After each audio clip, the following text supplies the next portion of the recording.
Hi everybody, it's Lisa from SuttonsDaze, and today is September 5th. September is National Preparedness Month here in the United States, and it's an opportunity to become more knowledgeable, more prepared, to help keep you and yours safe during almost any kind of emergency, okay? Every day this month we will be putting out a video on a different topic, and we hope that you will join us every day this month to see what the topic is for that day. Today the topic is first aid.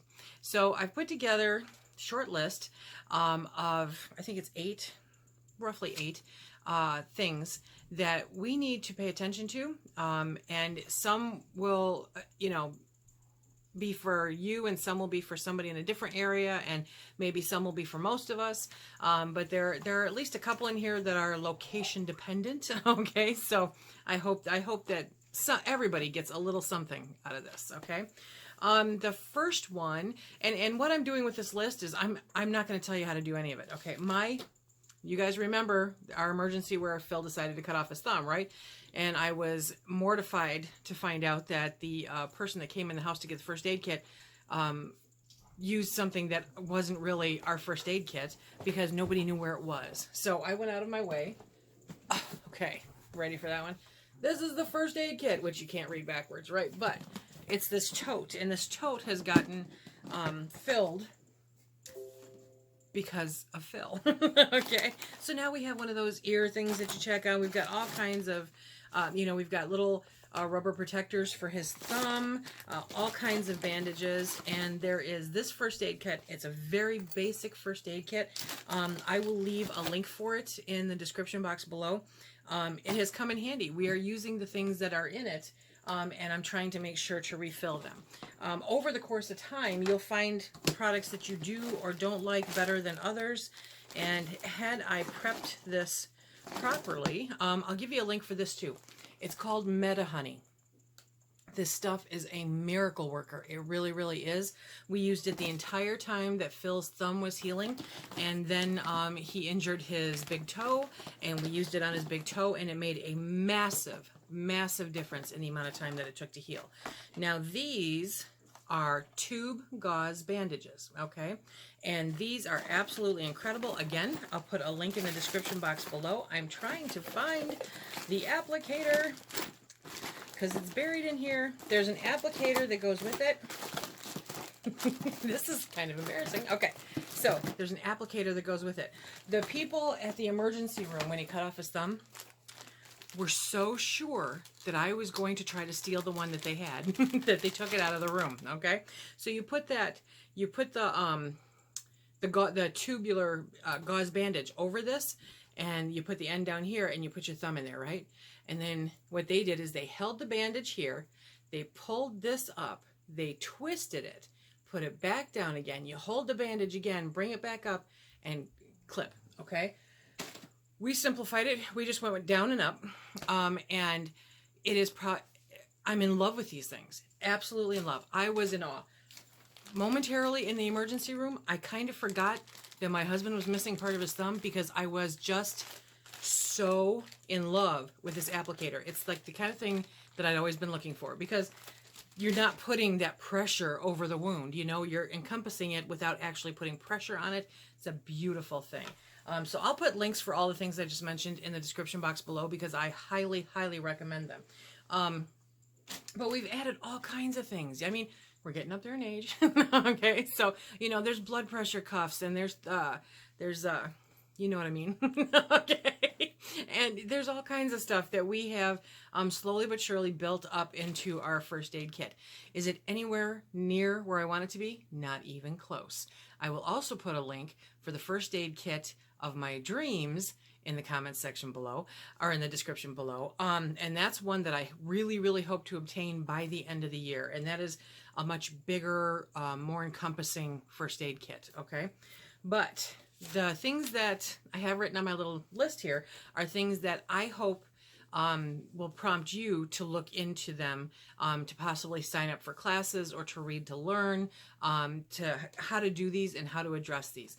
And it's not a one-time got it kind of thing. You need to revisit these every single year to refresh your memory. Okay, so that's another thing to write down in your calendar. You know, make September the month that you go through your CPR training, or you go through, you know, other things that I mentioned. So first thing on the list, CPR training. Okay, you can find classes just about everywhere to learn basic CPR.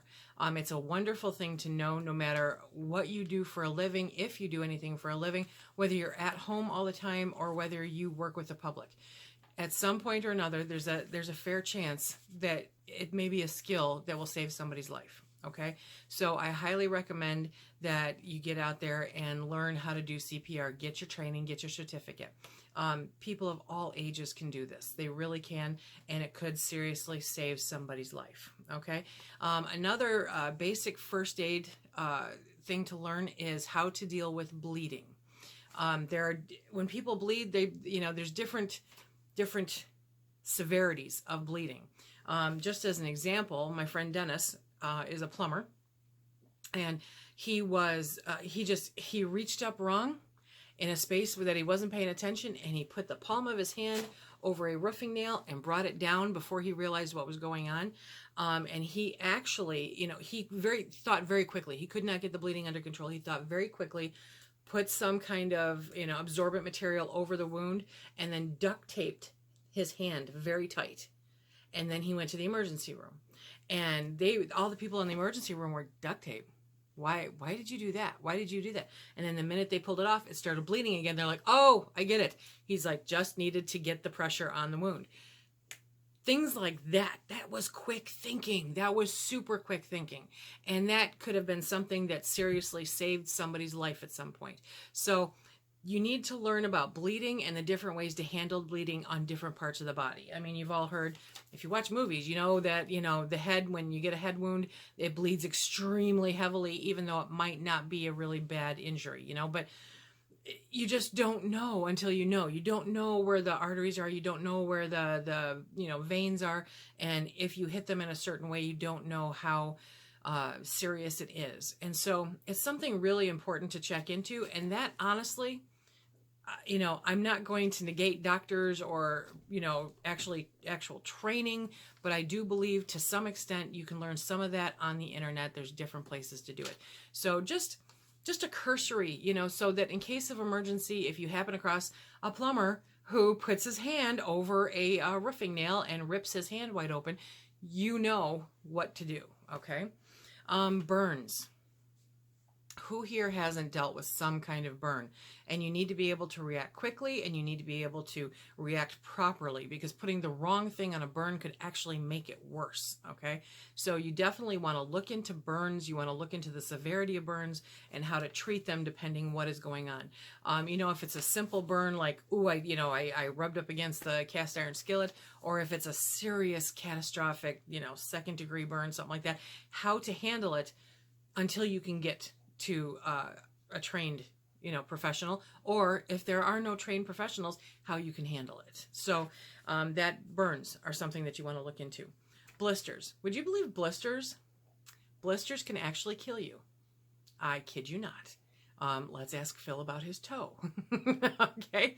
Blisters can actually kill you. If you blister your skin and then bacteria gets into it. Actually, you guys, I had a problem. Horsefly bit me on the back. And I scratched it, and unbeknownst to me, I kind of went, okay, that hurts for quite a few days, and finally went to the doctor because I just couldn't take it anymore. It ends up that it had blistered up, and because I was scratching it, I introduced bacteria into it, and it got infected. Phil introduced bacteria into the blister in his toe, and it got infected. So blisters need to be taken very seriously. It's not just I worked too hard kind of thing. Blisters can be very, very serious. So you want to look in how the best way to treat blisters, because it's different than other things. Okay. Another thing that is good to learn how to handle is fractures. Now, when you're living out here in the country, it takes us 45 minutes, 30, 45 minutes, depending on how fast you're willing to drive, to get to the hospital in either direction. Okay. So being able to help somebody until help arrives, either, EMS, or until you can get them to some kind of professional. If if there's a catastrophic emergency going on, you need to know how to handle it and how to help people. So again, I'm going to refer you to the internet. It'll teach you a little bit, and maybe it'll get you interested enough to take some classes. Okay. Sprains need to be treated differently than fractures, because a sprain is not a fracture. So again, it's a way to another thing to learn. That this one I definitely think you can learn from the internet, because it'll teach you the different ways, home things, the things that you can do at home. Thank you. Our Dollar Tree haul, ace bandages, different things. So definitely look into different ways to handle sprains. Nosebleeds. Do you know what I discovered today? I discovered that the #1 cause of nosebleeds is because people picking their nose. Okay. So the #1 cause of nosebleeds is nose picking. Stop picking your nose. But nosebleeds, I mean, if it's an injury, if it's not an injury, obviously it's, but if it's an injury, you need to find out how to best handle that and to take care of it. So nosebleeds are handled differently than other things. Definitely look into that one. Okay. Very serious one for us Northerners is frostbite. Frostbite can be deadly. It can be very, very dangerous, and it's something that you need to learn how to handle, because you don't want to take somebody who you think is frostbitten and put that hand into something warm. That could be probably one of the worst things that you ever do. So learn how to handle frostbite. Even if you're in a southern climate, maybe for some reason you're coming up north and something happens, you want to know how to be able to handle frostbite. Okay. The next one is something pretty common to all of us, bee stings. So bee stings for a lot of people are just an irritation. For some people, they're deadly. Bee stings are something you want to learn how to handle and take care of. And I think that if you're considering something like bee stings, you want to think not only of the one-off, right? But what if you accidentally run into a hive? What if, I've run across ground hives of yellow jackets. So, if something like that comes up at you, you need to know how to handle multiple stings. So definitely check into bee stings, check into what you can do if you aren't allergic, what you can do if you are allergic, how to best handle all situations. It's just one of those common things that you don't really think about that could be life or death. And last but not least, and this one is pretty specific as to the areas that it happens, because you're not going to have this happen in Michigan. Jellyfish stings. Have you ever been stung by a jellyfish? That is no party. That is not fun at all.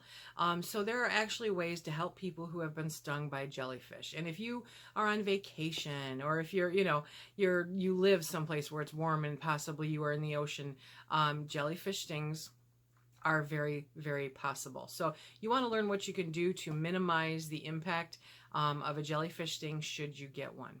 So these are just some real simple, basic first aid thoughts, things that you should go out and try to do.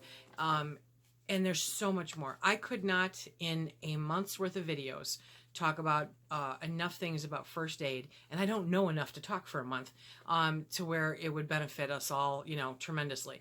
It's just a launching pad. Okay. These are just launching pads to get you interested in different ways to help your family. A lot of people will say first aid, let's try to do homeopathic stuff like this, essential oils and that kind of thing. That's great. That's great. I have nothing against that. Learn as much as you can about every way possible to help the people in your household or the people in your community. Okay. No prejudice against any which way that there is. So remember, I will give you links to all the stuff that I showed you. I cannot rave enough about that tube. I really can't. And that Meta Honey is amazing for wounds. It's just fantastic. So those will all be in the description box below.